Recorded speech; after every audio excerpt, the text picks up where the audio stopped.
I've got to start off by thanking three people. Mr. President, thank you very much. God bless you for leading our nation, but also courageously leading the MAHA movement, really earnestly in your heart wanting to get America to be healthy again, and for giving me an opportunity to help with that mission. Secretary Kennedy has been leading the charge at Health and Human Services. A dear friend, like a brother, has done unbelievably courageous work because he's curious and he's started answering a lot of important questions. And I will treasure for the rest of my days your trust in me to help you with this progress. Thank you. And of course, Lisa, the family, but Lisa in particular, who's had an uncanny ability to identify opportunities and to always keep a clear North Star to keep our family grounded. God bless you, my beautiful one. Let me start with a simple premise. Every great society, everyone, has an opportunity to take care of its most vulnerable and treasures that opportunity. And we're great people, so we will do the same. As we enter the main building, the Humphreys building, where Health and Human Services is located, there's a placard of Hubert Humphrey, and it says that it's a moral opportunity, a moral obligation of government to take care of people in the dawn of their life, the kids, in the twilight of their life, the elderly, the mature, the seniors, and those in the shadows of life, those struggling with disabilities. We want to provide America with access to great care. We want to save the public health insurance programs of this country. That's what President Trump asked me to do when he took this position to administer the programs at CMS. Now, if we're going to do that, we've got to be honest with each other. And a physician, President Trump, has to always do that, right? We've got to share news, sort of presidents, that folks don't want to hear, but it's important for our well-being. So I'm going to give you 4 bullet points to remember. Bullet point number 1, and they're all numbered in order for a reason. Medicaid is the #1 budget item for many states, and it is crowding out education, other important social programs. The states are having a big problem, and that's with the federal government paying most of the bill. Item number 2, healthcare expenditures are increasing at 2% higher than the economy is growing.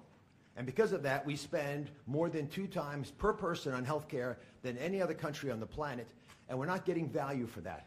Because number 3 is that we are, in America, experiencing an unfortunate problem, which is medical errors are the number 3 cause of death. Did you know that, Mr. President? It's surprising with that much money invested, we're still having problems. And number 4, our life expectancy, despite all this investment, is continuing to slip back. We're now more than 4 years shorter in our life expectancy than countries that we used to be equal to. But I am optimistic. Why? Because we control our destiny. Because at its very core, we have a generational opportunity, a unique ability to save the healthcare system because we control all the big pieces. America is too great for small dreams. So I've got some big ideas that I'd like to share that we've worked through with my staff who are cordoned off over there, and there's a lot of us. We've got almost more than 6,000 people at CMS working on this and 40,000 contractors helping. So we've got a lot of people. What are we going to do? First, we're going to reduce chronic disease. How do you do that? 70% of the healthcare expenditures of this country are driven by chronic disease. And it is your patriotic duty, I'll say it again, the patriotic duty of all Americans to take care of themselves, because it's important for serving in the military, but it's also important because healthy people don't consume healthcare resources. The best way to reduce drug spending is to use less drugs because you don't need them because you're healthy. And it feels a lot better as well.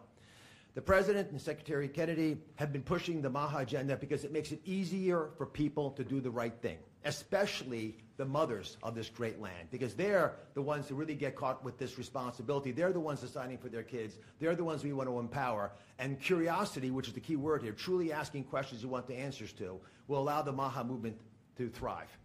The next big thing we want to focus on is modernizing Medicare and Medicaid. That's how Americans will get the care that they want, need, and deserve. We need to empower patients and providers, both. The doctors and the patients both have to be equipped with better tools. And the President is showing that he actually does love and cherish Medicare with all these executive orders, like the one on transparency, sir, that really helps us by making sure people are equipped with information. So you shine a light in the dark shadows where so much of the problems happen with the healthcare system. And remember, the most expensive care is bad quality care. That's what we want to stamp out. And finally, we want to crush fraud, waste, and abuse.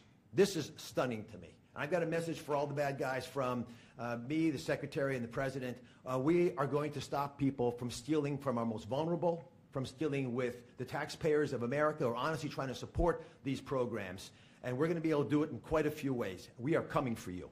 I'll give you a couple examples. Mr. President, these are ones that you may want to use in some of your future conversations. Almost 250,000 people, American citizens, were fraudulently enrolled without their knowledge in exchange programs by brokers who were unscrupulous, stealing from the U.S. government by pretending these people were on programs they never told them about. Tens of millions of dollars, Mr. President, are being spent on illegal immigrants receiving Medicaid in California, and they're pushing the bill to us. Should we stop that? I think so. That will not continue. We're spending about $1 billion on Medicaid programs for dual state eligible patients, which means you live in one state, but the system thinks you're another state, or maybe a third state, and we're paying all 3 states for services you're not getting because you don't live in 3 states all at once. And finally, and this one really bothers me, there are states who are using Medicaid dollars for people who are vulnerable are being used for non-medical purposes. For example, public labor unions are getting child care through some of this money. That doesn't make sense to me. Housekeeping, I wish I could get that for my home. There's a big problem with student loan repayments taking place with Medicaid dollars. That's not where it should be used. And we are paying for DEI programs. I could go on, but these are all programs, Mr. President, that we have created a war room at CMS to go after, to catch the fraud in real time before the money leaves the federal coffers, so we have the money to reinvest in health care to make it even stronger than it's been before. Together, we're going to make the care better.